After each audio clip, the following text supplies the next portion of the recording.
లక్షణాలు కనపడని Covid positive కేసులు ప్రపంచ దేశాలతో పోలిస్తే భారత్లోనే అత్యధికమంటున్నారు CCMB director Rakesh Mishra. Asymptomatic కేసుల్లో ఎక్కువ మందికి ఎటువంటి చికిత్స అవసరం లేకున్నా కోలుకుంటారని, కానీ వైరస్ సంక్రమణ వీరి ద్వారా ఎక్కువగా జరిగే ప్రమాదమని ఆయన పేర్కొన్నారు. ఇందుకు వీలైనంత ఎక్కువ సంఖ్యలో పరీక్షలు చేసి వైరస్ బాధితులను ఐసోలేట్ చేయడం ద్వారానే కరోనా వ్యాప్తికి అడ్డుకట్ట వేయొచ్చని సూచిస్తున్నారు. దేశవ్యాప్తంగా కేసుల్లో వ్యత్యాసానికి కూడా పరీక్షలు పూర్తి సామర్థ్యంతో చేయకపోవడమే అని తెలిపారు. సీసీఎంబీలో కరోనా వైరస్ పై జరుగుతున్న పరిశోధనలు, లాక్డౌన్ సడలింపుల నేపథ్యంలో ప్రజలు తీసుకోవాల్సిన జాగ్రత్తలపై సీసీఎంబీ డైరెక్టర్ రాకేష్ మిశ్రా ఈటీవీకి ఇచ్చిన ప్రత్యేక ఇంటర్వ్యూలో పలు సూచనలు చేశారు.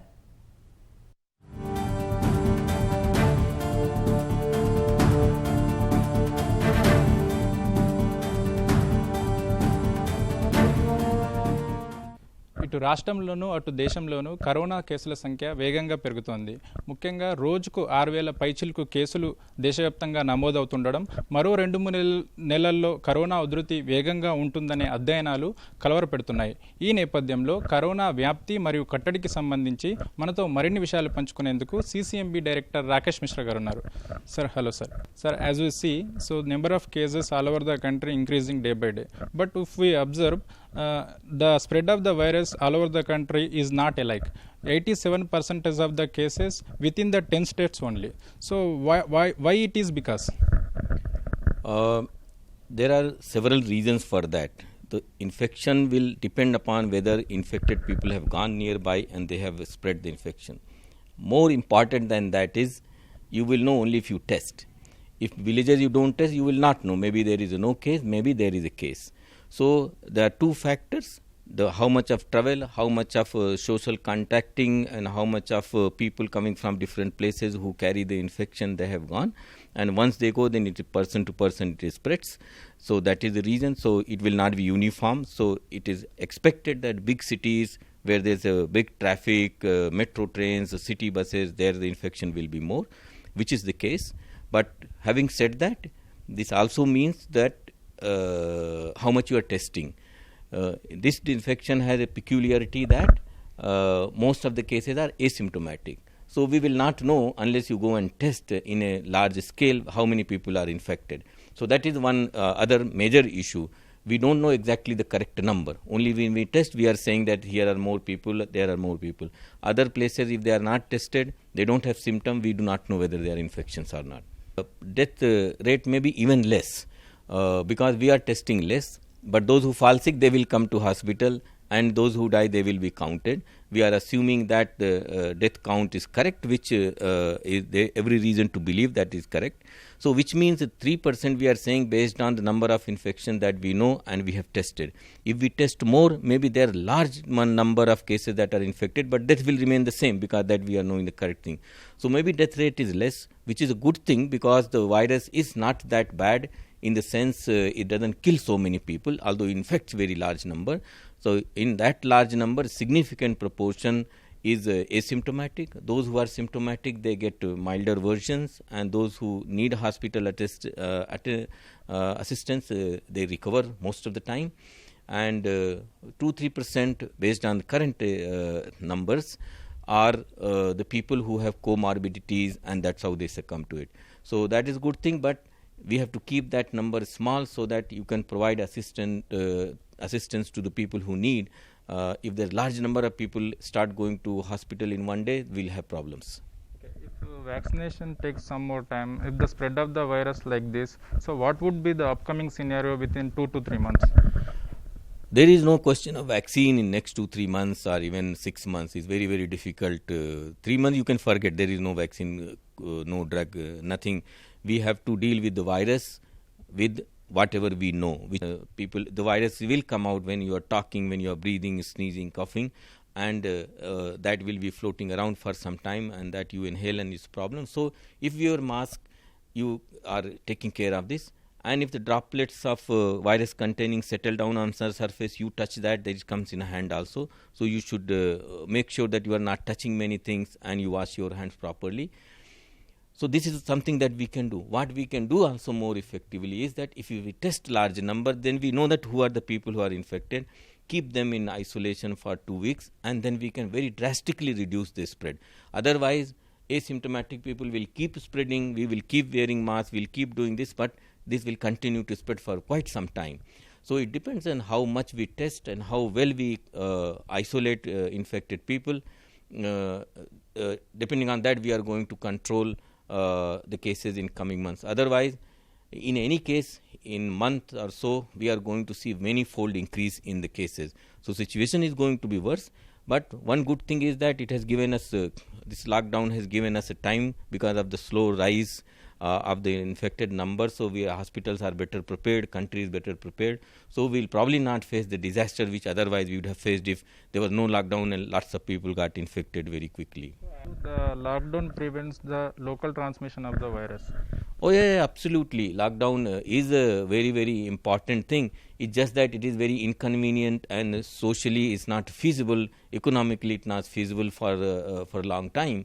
But if you limit the number of people traveling, no people coming outside with flights, you save a lot of people from getting exposed to the infection. So that is very important. But as we know that we cannot exist with lockdown for a long time, so we have to adopt new methods of keeping continuously wearing masks and keeping personal hygiene, social distancing. That is going to be the key thing. What government can do is to test large number and identify who doesn't need to mix with in common activities, who can be isolated. So that will be great help. So lockdown is not a practical solution for a long time. It can be there for 1 month, 2 months, but I think even already we are feeling a problem with that. So lockdown has to be eased. Lockdown will not be possible. It will be limited. It has helped. I think it has helped a lot. It has given us this much time without major disaster in any part except maybe Mumbai. It has given us time. But now we should use that time and practice these few things. And if government backs up with large large number of testing, we'll be able to manage this. What are the latest development of CCMB in research of COVID-19? We are doing several things in past 2 months since we are testing. So one thing is we are testing, we are improving methods of testing, and hopefully if things go as we are seeing in our labs, in coming weeks we will make the test available faster, at least half the time it will take doing the new ways of testing. It will be cheaper, it will be at least 30-40% cheaper than current test, and maybe we'll go even more and test very large number like 10,000, 20,000 or even more if things work the way we are planning with other industry partners. So the one is the testing, there is a scope to improve and there is a requirement, so we are working on that. We are also producing virus in the lab in a cell culture system. So the large amount of virus is very useful for our studies, and this is also used for making vaccines. So we are interacting with the companies, we will share with them, work with them and have the inactivated virus as a vaccine option. And we are also using this virus to raise antibodies as a COVID-19 antidotes. So Hyderabad based company, we have already begun this work. And we are also testing drugs. So when you have cell culture, when virus is growing, then actually you can add a compound, add a drug, and if virus doesn't grow, that means that drug is anti-COVID drug. So it becomes very nice, fast in vitro system. We are interacting with many industrial partners, companies, government organizations, CSIR, DRDO. Many people have come with the interesting ideas, and we are testing those compounds in the lab, and they are encouraging interesting results coming out of that. What kind of change you have observed in the genomic structure of coronavirus? So the genome sequencing of the corona is one thing which we are doing in a very active way. We have sequenced now more than 100 isolates of the virus, largely from the Telangana state, some from Tamil Nadu and few from Maharashtra, which we got from National Institute of Virology. And what we see is that we have at least in the early stages of infection, we have a peculiar or unique kind of isolate which is not there in Gujarat or Maharashtra and very little in other parts of the country, and looks like this virus has come from Singapore, Philippines, Indonesia, from this region. So there is a connect with that, and this isolate is not common, it's not there in Europe at all, it's not in the America. So which means at least early stages we have a unique isolate. Whether that unique isolate means less infectivity, more infectivity and all, those are the things we are working out. But rest of the India, there is an isolate which is dominant, which we call as A2A, which is the European isolate. And so our infection has come initially from the China and then from the Europe. Very little as far as we see right now from the Americas. So these are the things we can trace now, how the virus has come, how it is traveling from which city to which city when we sequence large number. So it is very, very helpful because now we know that from where the infection is traveling. So if you know the path, then you can break the path and then stop the thing. And of course, we want to correlate if there is a relationship between the virus sequence and the disease severity. We have noticed by many observations in India, the number of asymptomatic cases is much, much more than anywhere else in the world. Is it because the virus is different or we are different as a people? So those are the interesting questions we are addressing now.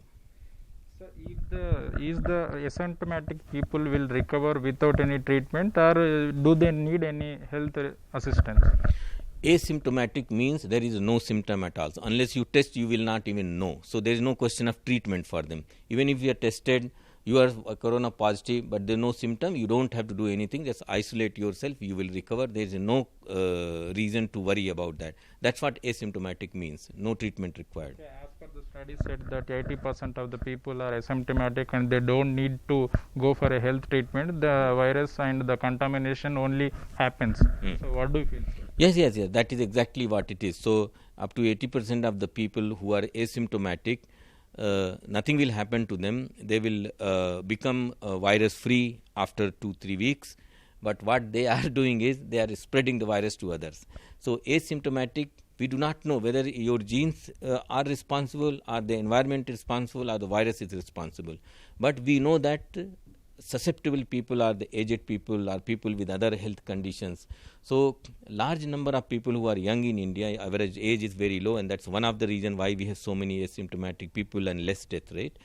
But if a large number of young people are infected, they are carrying the virus. They will not know even that they are carrying the virus. They will go and infect the people in home or in other neighbors or somewhere, elderly people or people who are going through serious treatment. And that is the risk. It's a hidden enemy which is crawling everywhere, and unless we stop, it may find a weak person and hit hard. So that is the issue that we need to address. Okay. Sir, the state and the country and all the sectors are in a revival mode. If the lockdown lifts, how the public should protect themselves from this pandemic? This is very pertinent, important question. Lockdown has to be eased, if not lifted completely. We know the cases are increasing, so we are having the situation that disease is quite there. So what we can do is that I will also like to say that there is no vaccine, there is no drug, right? So the situation conditions are clear. So what we can do, we should try to interact less closely to people. All the time wear mask when we come out of the house, and when you go back to your home and then you wash your hand, remove your mask. You can use a cloth mask. They will protect you to 80-90%. If both people are wearing mask, then it's almost full protection. And as I said, wash your hand nicely with the soap. Detergent, the disinfectants are good, but they are second choice. They are not the first choice. And keep social distancing. Don't stand in large rooms in gathering, because that is the worst case. That is where the maximum infection takes place. Even one person infected in a hall can infect 100 people. It's that much, is that fast infection, that efficient transmission of this virus. So don't stand in crowded places, particularly in close places. So this is what people should do. If they practice this discipline, we will take care of 70-80% of the situation. What government can do? So government can test in very large number. Keep testing as much as you can. Generate more capacity, make the test cheaper, involve the private sector, do everything possible so that you test maximum number. So when you know out of this area there are people, here there is a person, this individual, isolate those people just a matter of 2 weeks, 3 weeks, and then you can continuously keep reducing the chance of getting infected, and people are already taking care by earlier methods to getting infected themselves, so they are less susceptible. If we do practice these two things, we can very easily go the other side of the problem. If we don't do, then we will be having a situation where there will be a large number of people get infected. Even if 5% need hospitalization, that 5% will be tens of thousands, and we will have crisis because we will not be able to provide them medical assistance. So those who could be saved, they will not be saved because we have created crowd, right? So that's how we have to deal with it. Okay, sir. Thank you. Thank you. Lockdown కొనసాగించినా ఎత్తేసినా ప్రజలు తమ జాగ్రత్తలతో వారు ఉండాలని, ముఖ్యంగా మాస్కులు వాడటం, భౌతిక దూరం పాటించడం వంటి కోవిడ్-19కి సంబంధించిన తగు నియమాలను పాటించి ముందుకు సాగాలని చెప్పేసి CCMB డైరెక్టర్ రాకేష్ మిశ్రా గారు చెప్తున్నారు. కెమెరామెన్ రమేష్తో ప్రవీణ్ కుమార్, ఈటీవీ న్యూస్, హైదరాబాద్.